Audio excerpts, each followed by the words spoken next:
अरे रज्जू, अपने खाने पर बेटा थोड़ा तो लगाम लगा दे। ससुराल में भी अगर ऐसे ही ठूस ठूस कर खाएगी क्या? माँ, तुम मेरी फिक्र मत करो। मैं ऐसे घर में शादी करूंगी जहाँ खाने को लेकर कोई रोक टोक नहीं होगी। उल्टा मेरे ससुराल वाले खुद मुझे खाने को बोलेंगे कि खा बहू खा, और खा और खा। बस बस, अब फट मत जाना खा खा कर। सरला रज्जू को रोज यही समझाती थी, पर वो उसकी एक नहीं सुनती। तो वहीं शहर में कनिका अपने कुछ दोस्तों के साथ स्टॉल में खड़े होकर अफगानी मोमोज, चिली पटेटो, चाउमीन जैसी चीजें खा रही होती है। भाई 2 प्लेट और लगा दो। 2 और? अरे यार, 1 प्लेट खाने का रिवाज तुम्हारा होगा। तुम लोग जानते हो ना, मैं सब चीज 2 प्लेट खाती हूँ। तेरा सही है, इतना खाती है फिर भी फिट है। और एक हमें देखो, हमें हवा भी लग जाती है। ये तो भगवान की देन है। कुछ ही देर में वो घर आ जाती है। कनिका, आजा खाना खा ले। नहीं माँ, तुम हमेशा ऐसी चीजें क्यों बनाते हो जिसमें तेल इतना ज्यादा होता है? ये अच्छा बेटा, जो तू बाहर जा जाकर जंक फूड खाती है उसमें तेल नहीं होता, वो तो बड़ा हेल्दी होता है। कल को जब तेरी शादी होगी ना, तब मैं देखूंगी कैसे खाती है तू बाहर का जंक फूड। हाँ हाँ, देख लेना। वहीं शहर में रमोला और मनोहर आपस में अपने बेटों की शादी को लेकर हॉल में बैठकर लड़ रहे होते हैं। देखिए जी, मेरे घर में गांव की लड़की तो आने से रही। मुझे ऐसी बहू चाहिए जो शहरी तौर तरीके जानती हो। नहीं, बहुएं गांव की अच्छी होती हैं, कम से कम घर तो संभालना जानती हैं। पापा, अब अपनी पसंद की एक लड़की ले आना, और माँ, अब अपनी पसंद की। ऐसे ही समय बीतता है और फिर कनिका और रज्जो दोनों रमोला के घर की बहुएं बनकर आ जाती हैं। अगले ही दिन दोनों बहुओं की पहली रसोई होती है, इसलिए वो दोनों सुबह जल्दी उठकर रसोई में जाती हैं, जहाँ ननद सुप्रिया अपनी दोनों भाभियों को खाने में क्या बनाना है वो बताती है। भाभी, आप दोनों खाने में बिल्कुल देसी खाना बनाना, जैसे वेज पुलाव, पूड़ी, शाही पनीर, दाल मखनी, पनीर छोले, चाप, पराठे, रायता बनता है। और फिर दोनों मिलकर जल्दी से खाना बनाती हैं और सबको परोसती हैं। आओ तुम दोनों भी साथ में बैठकर खा लो। माँ जी, मैं आप लोगों के साथ बैठकर कैसे खा सकती हूँ? आप सब लोग खा लीजिए, मैं बाद में खाऊंगी। और माँ जी, मेरा भी खाने का मन नहीं है, आप लोग खा लीजिए, मैं बाद में खाऊंगी। उनके खाना खाकर जाते ही बड़ी बहू रज्जो प्लेट भरकर खाना खाने बैठ जाती है।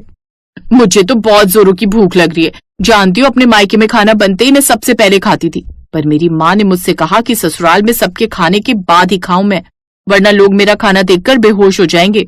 इसका मतलब तुम भी मेरी तरह ज्यादा खाना खाती हो? मुझे आपको इतना सारा खाना खाता देखकर ही डर लग रहा है। भला कोई घर का इतना ऑयली और बोरिंग खाना कैसे खा सकता है? मैं तो एक ही रोटी खाऊंगी। बस, तभी तो सूख कर कांटा हो गई हो। मेरी तरह खाती तब तो शरीर बनता। हम गांव के रहने वाले, हमारी खुराक ऐसी होती है। हम तुम शहरी मॉडर्न की तरह नहीं जो खाने को सूंघ कर पेट भर ले। वो तो दिख ही रहा है गांव के लोग कैसे होते हैं। पता नहीं कैसे गांव की गवार जेठानी मिल गई मुझे। इसके बाद वो वहां से चली जाती है। उसकी बात सुनकर रज्जो को बहुत गुस्सा आता है और वो दोनों हाथों से खाने लगती है। तो वहीं कनिका अपने पति से कहकर चुपके से ढेर सारा जंक फूड घर पर मंगवाती है और अपने कमरे में जाकर एक के बाद एक खाने लगती है।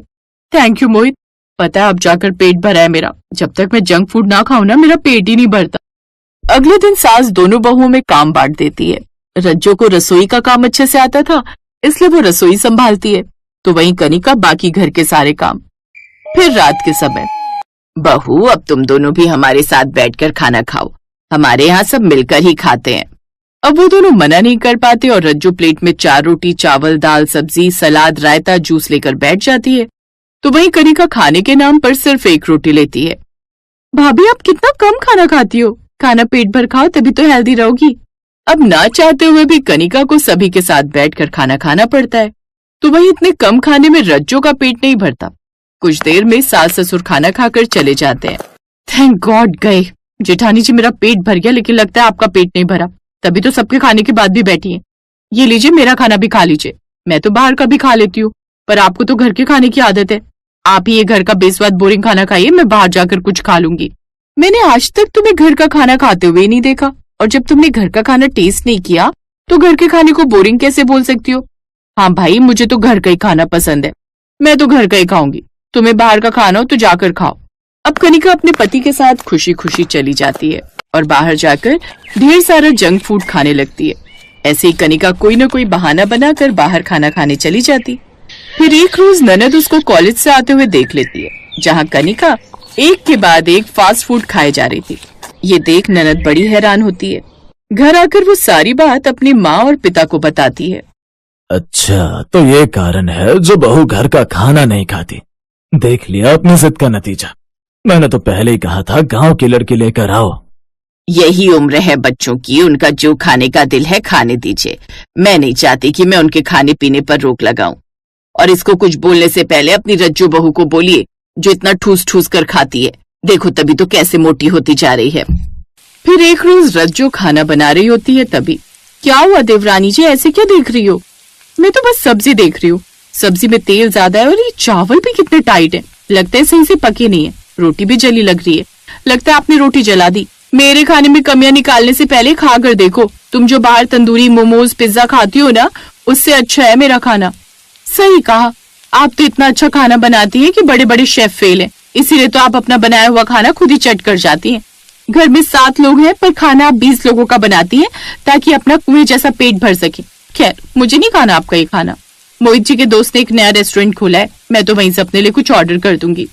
अब कनिका ने ऐसा ही किया, लेकिन अब ये उसकी रोज की आदत बनती गई और ये देख सास बड़ा गुस्सा हो जाती है और अब उसने अपनी दोनों बहुओं को सुधारने का निर्णय लिया।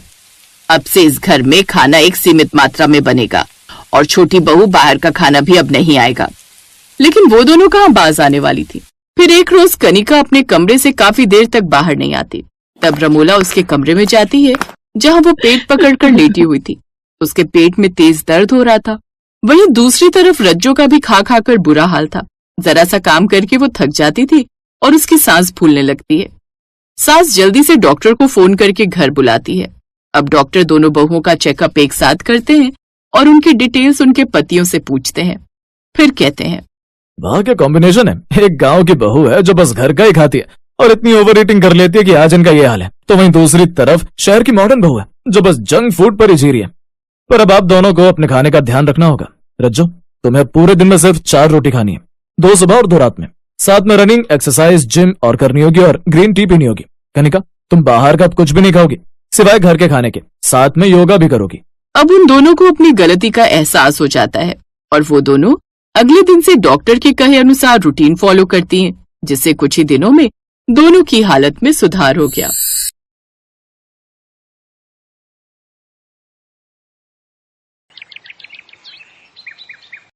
बिन्नी, ये लो, ये मसाले और सब्जियां ले जाकर रसोई में रख दो। और ये चाउमीन, इसका क्या करना है? बाहर जानवरों को डाल दो, कम से कम उनके मुंह तो लगे।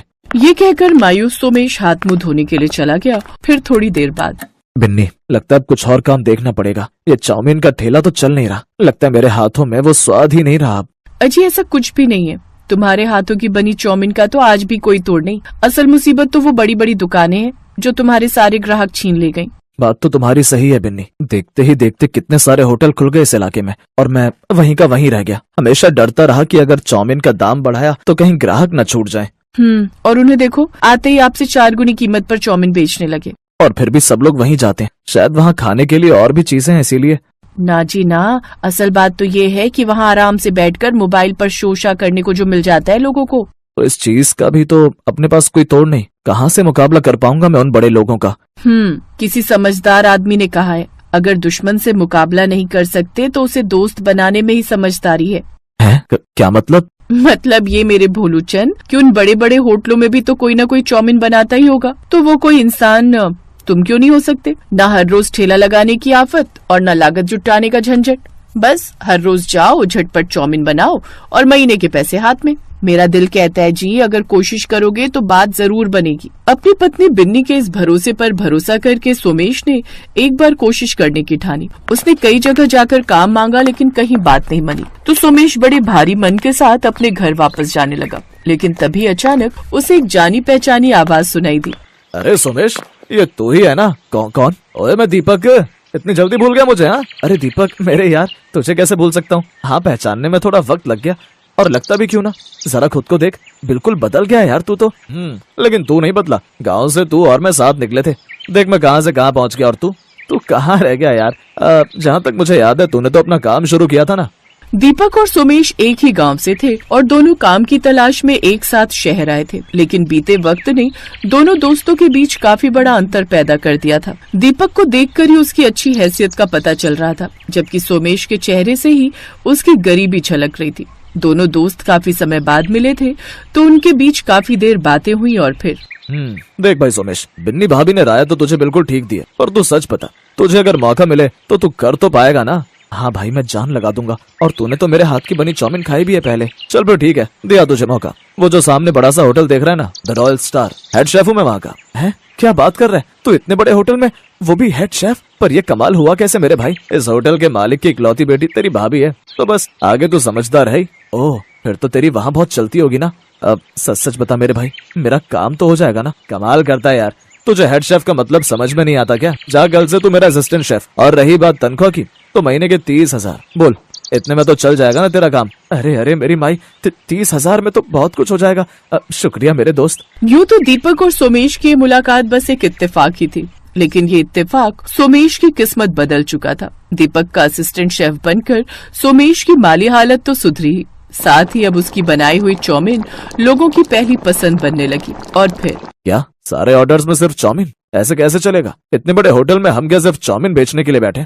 जाओ कस्टमर से जाकर बोलो चाउमीन आउट ऑफ स्टॉक है, वो कुछ और ऑर्डर करे। बट सर, जितना कहा जाए उतना करो। भूल गए तुम्हें ऐसी बात की सैलरी मिलती है? जी सर। भले ही सोमेश को इतना बड़ा मौका देने वाला दीपक ही था, लेकिन सच ये था कि एक अच्छा दोस्त होने के बावजूद दीपक को सोमेश की वाहवाही बर्दाश्त नहीं हो रही थी। यार दीपक, तू मुझसे कुछ नाराज है क्या? तू जानता है कि मैं चाउमीन बनाने में अच्छा हूँ, लेकिन फिर भी तू मुझे मेरी ड्यूटी हर रोज मेन कोर्स में लगा रहा है। हाँ तो सिर्फ चाउमीन बनाने के 30,000 खाता रहेगा क्या हर महीने? देख भाई, तेरी मेरी दोस्ती इस होटल के बाहर रख। इस किचन में घुसते ही मैं यहाँ का हेड शेफ हूँ और तू मेरा असिस्टेंट, और ये फर्क मुझसे बात करते समय भी याद रखना। क्या समझा? जी सर। सोमेश समझ गया था कि दीपक बदल गया है, लेकिन उसने दीपक से आगे कोई बहस नहीं की और चुपचाप दीपक की बताई हुई ड्यूटी हर रोज पूरी ईमानदारी से निभाने लगा। लेकिन दीपक की इस हरकत का खामियाजा भुगतना पड़ा होटल को। दीपक, मैं क्या सुन रहा हूँ? तुमने हमारे मेन्यू से हमारी बेस्ट सेलिंग डिश हटा दी। जी डैडी जी, वो मैंने इसीलिए किया था कि हमारी बाकी डिशेस भी कस्टमर्स टेस्ट कर सके और उनकी सेल भी बढ़े। तुम नाकारा हो, ये तो मैं पहले दिन से जानता था, लेकिन तुम इतने बड़े बेवकूफ भी हो, ये अब समझ में आया। सच में मेरी बेटी ने तुमसे शादी करके वो गलती की है जिसका खामियाजा मैं भुगत रहा हूँ। फौरन बुलाओ उस लड़के को जो वो खास चाउमीन बनाता है। सोमेश को बुलाकर न सिर्फ उसकी सैलरी बढ़ा दी, बल्कि उसे उसी समय से सिर्फ और सिर्फ चाउमीन बनाने की जिम्मेदारी सौंप दी गई।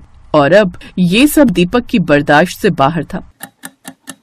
ये दो कौड़ी का सोमेश फटीचर ठेले वाला आज मेरे बराबर पहुंचने की कोशिश कर रहा है। नहीं, ऐसा तो मैं नहीं होने दूंगा। धक्के मार कर निकालूंगा ऐसे होटल से बाहर। हाँ। दीपक जानता था कि कस्टमर्स के साथ साथ होटल के स्टाफ और यहाँ तक कि होटल के मालिक की नजर में भी सोमेश की एक खास पहचान बन चुकी थी, तो उसे नौकरी से सीधे सीधे तो नहीं निकाला जा सकता था। तो उसने अपने दिमाग के घोड़े दौड़ाए और फिर अगले दिन, अब ये क्या ड्रामा है? बुफे में क्यों देंगे हम अपनी बेस्ट सेलिंग डिश? सिर्फ एक दिन के लिए डैडी जी। हमारे होटल की 5th एनिवर्सरी पर ये हमारे कस्टमर्स के लिए खास गिफ्ट होगा हमारी तरफ से, और इस बात की पब्लिसिटी हम बहुत पहले ही कर देंगे ताकि उस दिन ज्यादा से ज्यादा लोग आकर हमारी चाउमीन को टेस्ट करें और आगे के लिए फिर हमारा कोई कंपटीशन ही ना बचे। पहली बार कुछ सही आइडिया लेकर आए हो। लगता है सोमेश की संगत का अच्छा असर हो रहा है तुम पर। ठीक है, बोल तो सोमेश को कि वो सारी तैयारी कर ले, उसकी बनाई चाउमीन हमारे बुफे की मेन डिश होगी।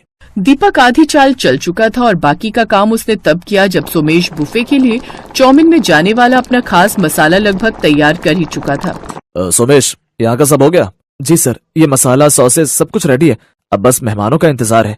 ठीक है, तो फिर तुम बाहर का सेटिंग अरेंजमेंट देख लो जाकर। वहाँ भी किसी जिम्मेदार इंसान की जरूरत है। और फिर सोमेश के वहाँ से जाते ही, ठेले वाले, इस होटल में ये तेरी आखिरी चाउमीन होगी। ये है ना तेरे खास मसाले जिसके दम पर तू इतना इतराता फिरता है।